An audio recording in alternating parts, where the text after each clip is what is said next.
बेटा last class में topic आपको कंप्लीट करा था हम लोगों ने पोटेंशियल एनर्जी। दोबारा से आपको समझाया था पोटेंशियल एनर्जी होता क्या है। पोटेंशियल से पहले हम लोगों ने बेटा टॉपिक पढ़ा था काइनेटिक एनर्जी। काइनेटिक एनर्जी का मतलब क्या होता था, कोई भी आपका ऑब्जेक्ट जो मूव करता है तो मूविंग ऑब्जेक्ट के अंदर जो एनर्जी होती है उसको हम लोग बोलते हैं काइनेटिक एनर्जी। अब कोई भी ऑब्जेक्ट को अगर किसी हम हाइट पे प्लेस कर देते हैं तो उसके अंदर जो एनर्जी होती है उसको हम लोग क्या बोलते हैं, पोटेंशियल एनर्जी बोलते हैं। वर्क डन का हमारा बेटा फॉर्मूला कितना होता है, F/S।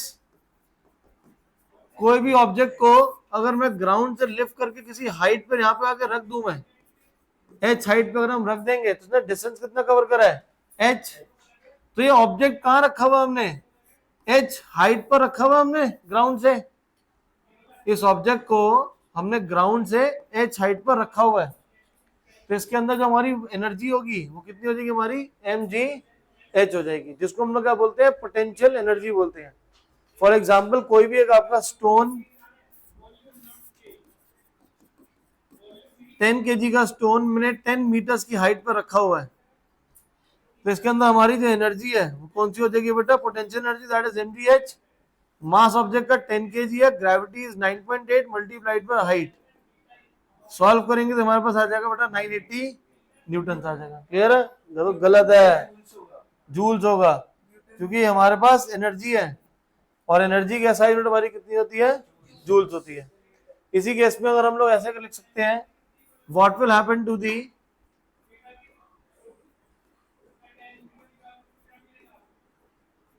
what will happen to the potential energy if height of object, पहला पार्ट डबल और सेकंड पार्ट हमने कर दिया इसको हाफ। पोटेंशियल एनर्जी का बेटा फॉर्मूला कितना होता है हमारा, अब पहले केस में आपको बोल रहा है कि हमने हाइट को डबल कर दिया तो कितना हो जाएगा 2 mgh। So new potential energy is equal to twice of old potential energy. तो जो हमारी पोटेंशियल एनर्जी है वो हमारी डबल हो जाएगी।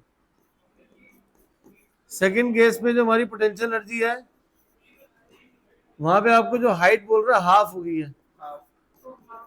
हाइट अगर हाफ हो गई है तो पोटेंशियल एनर्जी हमारी कितनी हो जाएगी, हाफ हो जाएगी। So new potential energy is equal to half of old potential energy. Clear है ये चीज। इन टर्म्स ऑफ वैल्यूज अगर आपको अगर तो वैल्यूज की टर्म्स में सबको सिर्फ वैल्यू सब्स्टिट्यूट करनी है, आप आंसर निकाल लेंगे। एनसीईआरटी में आपके पास 10.5 example number 10.5, find the energy possessed by an object of mass 10 kg when it is at a height of 6 meters. तो किसी ऑब्जेक्ट को हमने 6 मीटर्स की हाइट पर रखा हुआ है, तो किसी ऑब्जेक्ट को किसी हाइट पर हमने रखा हुआ है तो उसके अंदर एनर्जी हमारी कौन सी हो जाएगी बेटा, पोटेंशियल एनर्जी, जो कि हमारा किसके हो जाएगा, mgh। मास हो जाएगा 10, gravity 9.8 into height is 6, that is equal to 588 joules. Clear जी बेटा।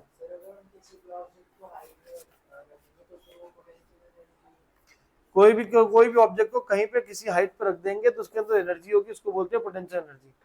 क्योंकि अगर उसके नीचे से सरफेस हटा दूंगा तो हमारे सर पे अगर गिरेगी ना तो उसके अंदर लगेगी, हमें क्यों लगेगी, उसके अंदर एनर्जी है। तो किसी ऑब्जेक्ट की जितनी ज्यादा हाइट बढ़ती रहेगी उससे पोटेंशियल एनर्जी हमारी क्या होगी, इंक्रीज होगी कि डिक्रीज होगी, दैट वो इंक्रीज हो जाएगी हमारी। क्योंकि पोटेंशियल एनर्जी का फॉर्मूला होता है mgh, हाइट बढ़ती रहेगी तो पोटेंशियल एनर्जी भी बढ़ती रहेगी। जी बेटा। फैन मूव हो रहा है तो उसके अंदर जो एनर्जी है वो काइनेटिक एनर्जी है। फैन अगर रुका हुआ है और किसी हाइट पे रखा हुआ ना, फैन तो हमारे सीलिंग पे होता है, तो वहां पे उसके अंदर एनर्जी कौन सी होगी, पोटेंशियल एनर्जी होगी। मुझे फील कब होगी, जब फैन टूट के मेरे सर पे गिर जाएगा तब लगेगी मेरे को। ठीक है। Example number 10.6, an object of mass 12 kg is at a certain height above the ground if the potential energy is 480 joules. Potential energy is 480 joules. Find the height at which the object is with respect to the ground. Potential energy का बेटा formula होता है mgh। मास है मेरे पास 12, gravity है 10 into height, 480 upon 120 तो जो height है हमारे पास वो आ जाएगी बेटा 4 मीटर आ जाएगी। क्लियर है ये चीज?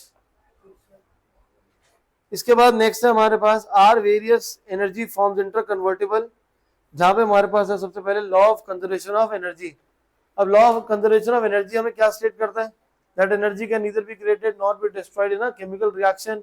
Law of conservation of mass हम लोगों ने पढ़ा था, वो भी यही कहता है कि मास can neither be created not be destroyed in a chemical reaction. Same यहाँ पे एनर्जी में मास की जगह क्या आ जाएगा? हमारे पास एनर्जी आ जाएगा। होता क्या, कोई भी आपके पास सपोज कर रहे हैं, जैसे मैंने भी एग्जांपल दिया कि जो फैन है, फैन जो हमारा रिवॉल्व हो रहा है, घूम रहा है, तो उस केस में एनर्जी कौन सी है हमारी?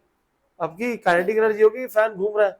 तो काइनेटिक एनर्जी में कन्वर्ट कैसे हुआ? वो मैंने इलेक्ट्रिसिटी प्रोवाइड करी तो इलेक्ट्रिकल एनर्जी हमारी क्या हो रही है?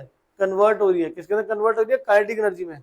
और काइनेटिक हमारा कौन सा काम कर रहा है? मैकेनिकल वाला काम कर रहा है। मैकेनिकल वर्क हमारा कौन सा होता है? अपने हैंड से, मस्कुलर मसल से मैं यूज करता हूँ, हमारी कौन सी एनर्जी होती है? कौन सी? मैकेनिकल। अगर फैन नहीं होता तो मैं क्या करता? मैं बुक को लेके ऐसे गोल घुमाता था, आगे पीछे करता रहता, जैसे मैं हवा मिल जाती। ठीक है ना? फैन क्यों चलाया है? एयर के लिए। अब फैन नहीं होता तो हम हाथ से एनर्जी घुमा रहे होते हैं।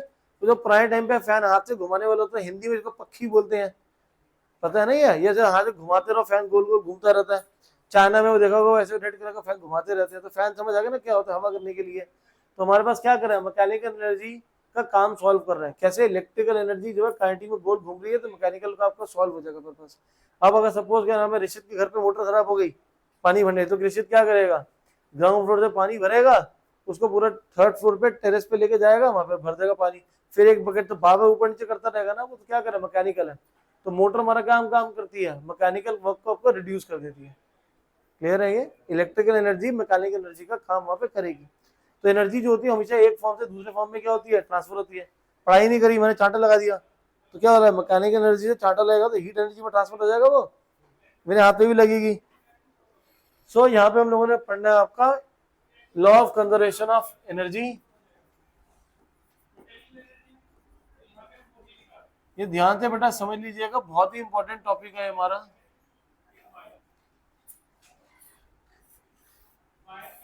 कोई भी एक ऑब्जेक्ट है, किसी बिल्डिंग पे हमने रख दिया, बिल्डिंग के टॉप पे, जो कि हमारा एच हाइट पे ग्राउंड से। बॉटम ऑफ द बिल्डिंग को मार्क कर लेते हैं बी, कहीं पे इनके बीच में एक पॉइंट मार्क कर लेता हूं मैं सी पॉइंट। ए और सी के बीच में जो डिस्टेंस है उसको लेट कर लेते हैं कि वो डिस्टेंस हमारा कितना है? एक्स। तो जो बीसी है, बीसी की वैल्यू कितनी हो जाएगी? एच माइनस एक्स हो जाएगी। एसी हमारा कितना है? एक्स। और हमारा जो सी से लेके बी तक का जो डिस्टेंस है वो कितना हो जाएगा? एच माइनस एक्स हो जाएगा। अब ऑब्जेक्ट को, अभी पोजीशन क्या है ऑब्जेक्ट की? इनिशियली ऑब्जेक्ट हमने कहा रखा हुआ है? ए पॉइंट पे रखा हुआ है। सो एट पॉइंट ए ऑब्जेक्ट के अंदर पोटेंशियल एनर्जी होगी, कितनी होगी? वो mgh। ए पॉइंट पे क्या ऑब्जेक्ट मूव कर रहा है? ए पॉइंट पे क्या ऑब्जेक्ट मूव कर रहा है? नहीं मूव कर रहा ना, रखा हुआ हमने ऑब्जेक्ट को ए पॉइंट पे, तो उसकी काइनेटिक एनर्जी कितनी हो जाएगी? 0। क्यों? क्योंकि उस पॉइंट पे वेलोसिटी कितनी है? 0 है। फॉर एग्जाम्पल अक्षता, तुम्हारे ऊपर फैन है, फैन बंद पड़ा हुआ है, तो घूम नहीं रहा ना, तो वेलोसिटी नहीं है उसकी, तो काइनेटिक एनर्जी कितनी होगी? 0 होगी। तो वेलोसिटी को 0 रख दिया हमने। लेकिन किसी हाइट पे रखा हुआ है तो उसके अंदर कौन सी एनर्जी होगी? पोटेंशियल। तो क्या हो जाएगा? mgh। तो अगर ए पॉइंट पे हम बात करें टोटल एनर्जी की, तो टोटल एनर्जी कितनी हो जाएगी बेटा? Potential plus kinetic. पोटेंशियल कितना होता है? mgh। काइनेटिक 0। ए पॉइंट पे टोटल एनर्जी कितनी है? mgh। क्लियर है ये चीज? क्लियर है सबको? नहीं समझ आया? क्या करा हमने?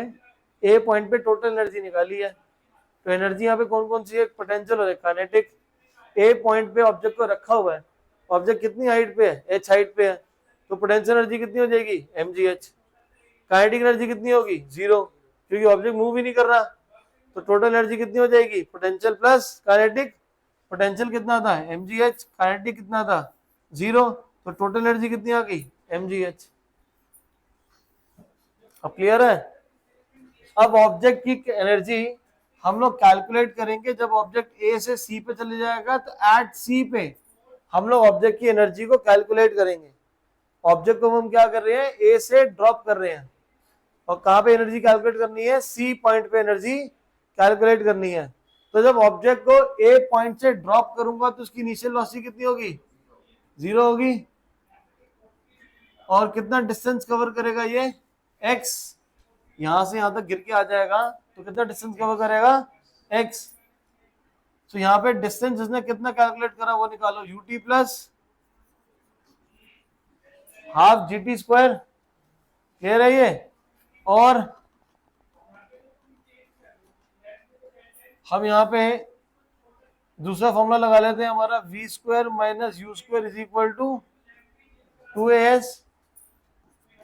u की वैल्यू 0 है, a हमारा ग्रेविटी में कन्वर्ट हो जाएगा, और कितना डिस्टेंस इसने कवर करा है, x। तो v स्क्वायर की बेटा वैल्यू कितनी आ जाएगी, 2gx आ जाएगी। तो c पॉइंट पे वेलोसिटी कितनी आ जाएगी, square root of 2gx। Object को ए पॉइंट से ड्रॉप करा तो u 0 होगा, ए से सी तक आने में डिस्टेंस कितना कवर करा उसने, x डिस्टेंस कवर करा। तो सी पॉइंट पे वेलोसिटी कितनी है, that is square root of 2gx। हम लोग सी पॉइंट पे एनर्जी निकाल रहे हैं, सी पॉइंट पे पोटेंशियल एनर्जी कितनी हो जाएगी, mg मल्टीप्लाइड बाय ग्राउंड से कितनी हाइट रह गई है, ग्राउंड से हाइट कितनी है, bc।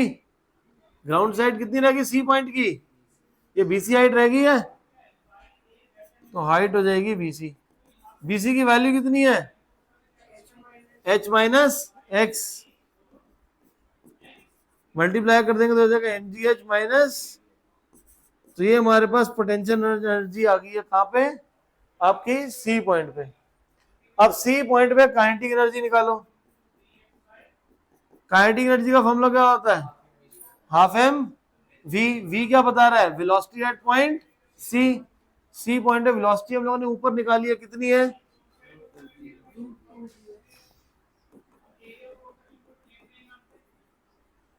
और v स्क्वायर की वैल्यू है 2gx। डायरेक्टली v स्क्वायर की वैल्यू पुट कर देते हैं, यहाँ पे 2 कैंसिल हो जाएगा, तो काइनेटिक एनर्जी कितनी आ जाएगी, mgx। तो सी पॉइंट पे टोटल एनर्जी निकालो दोबारा से, टोटल एनर्जी एट सी किसके किलो जाएगा, वो पोटेंशियल प्लस पोटेंशियल एनर्जी की वैल्यू हमने निकाली थी mdh minus mgx plus kinetic energy mgx, दोनों सेम है, कट जाएगा। तो टोटल एनर्जी कितनी आ गई, mgh। यही एनर्जी कहाँ थी मेरी, ए पॉइंट पे। यही एनर्जी हमारी कहाँ पे आई है, सी पॉइंट पे। तो हमारे पास क्या दिखा दिया कि जो हमारी जो एनर्जी है वो हर पॉइंट पे क्या होती है, सेम होती है। इसमें तीसरा केस भी है, आप सेकंड केस दोबारा करते हैं। सेकंड केस में बोल रहा है कि जो हमारा जो ऑब्जेक्ट है वो ए पॉइंट से हमने उसको ड्रॉप करा है। ऑब्जेक्ट को अगर ए पॉइंट से हम ड्रॉप करेंगे तो वहां पे इनिशियल वेलोसिटी कितनी हो जाएगी, 0 हो जाएगी। डिस्टेंस कितना होगा, x। v square minus u square equal to 2as से हम यहाँ से वैल्यू निकालेंगे v स्क्वायर की, u आपके पास 0 है, s मतलब कितना डिस्टेंस कवर करा, that is ac। ac distance कितना है, x है। तो v स्क्वायर की वैल्यू आ जाएगी 2gx, जैसे v की वैल्यू होगी √2gx। सी पॉइंट पे पोटेंशियल एनर्जी कितनी होगी, mg इंटू ग्राउंड से जितनी हाइट है, ग्राउंड से हाइट कितनी है, bc, उसकी वैल्यू पुट कर देंगे h minus x. Kinetic energy का फॉर्मूला क्या होता है, half m v square. V square की वैल्यू कितनी है यहाँ पे हमारे पास 2gx, यहाँ पे ये निकाली थी हमने। दोनों को ऐड कर देंगे पोटेंशियल और काइनेटिक को, जिससे आपके पास total energy at point C आ जाएगी। क्लियर है ये चीज, ठीक है। अब ऑब्जेक्ट जो है, बेटा ध्यान से सुनो, इंपॉर्टेंट है, पेपर में आना ही आना है। अब इसके बाद जो है हमारा ऑब्जेक्ट सी पॉइंट से फिर दोबारा गिरेगा, सी से गिर के कहां जाएगा, बी पे जाएगा। अब हमारा ऑब्जेक्ट फॉल हो रहा है सी टू बी। जब ऑब्जेक्ट सी से गिरेगा तो सी पॉइंट पे वेलोसिटी कितनी थी, √2gx थी। तो सी पॉइंट पे जो फाइनल वेलोसिटी थी वो अब हमारी क्या बन जाएगी, इनिशियल वेलोसिटी बन जाएगी। और ये डिस्टेंस कितना कवर करेगा सी से बी तक? कितना? h minus x. दोबारा से अप्लाई करो, v square minus u square equal to 2gh। V square minus u square, u की वैल्यू है √2gx, स्क्वायर करेंगे तो कितना आ जाएगा ये 2gx 2g, और डिस्टेंस कितना कवर कर रहा है ये h माइनस एक्स का डिस्टेंस कवर कर रहा है, तो ये हमारे पास आ जाएगा v square minus 2gx is equal to 2gh minus 2gx, cut जाएगा। तो वी स्क्वायर की वैल्यू कितनी आ जाएगी हमारे पास 2gh आ जाएगी। सो वी स्क्वायर की वैल्यू होगी तो v कितना आ जाएगा बेटा स्क्वायर रूट ऑफ 2gh। तो ये वेलोसिटी कहां पे हमारी बी पॉइंट पे। अब जब ऑब्जेक्ट बी पॉइंट पे पहुंच गया है तो उसकी पोटेंशियल एनर्जी कितनी होगी। ऑब्जेक्ट जब बी पॉइंट पे पहुंच गया है तो उसकी आपकी हाइट कितनी होगी ग्राउंड से? जीरो हाइट हो जाएगी, क्योंकि ग्राउंड पे गिर गया ना। तो पोटेंशियल एनर्जी कितनी हो जाएगी हमारी? काइनेटिक एनर्जी का क्या फॉर्मूला होता है? हाफ एम वी स्क्वायर की वेलोसिटी कितनी है ऊपर? 2 से 2 कैंसिल हो जाएगा तो कितना आ जाएगा mgh। तो मैं बात करूंगा अगर total energy at point B, तो कितना हो जाएगा potential plus kinetic, potential zero है प्लस काइनेटिक, तो कितना आ जाएगा ये mgh। सो हम लोगों ने ऑब्जर्व करा तीनों पॉइंट पर, एट पॉइंट ए बी और सी, हर जगह जो हमारी टोटल एनर्जी है वो कितनी है mgh है, which states that law of conservation of energy जो हमारा पूरा हर जगह फॉलो हो रहा है। क्लियर है ये चीज? दोबारा से करते हैं इसको।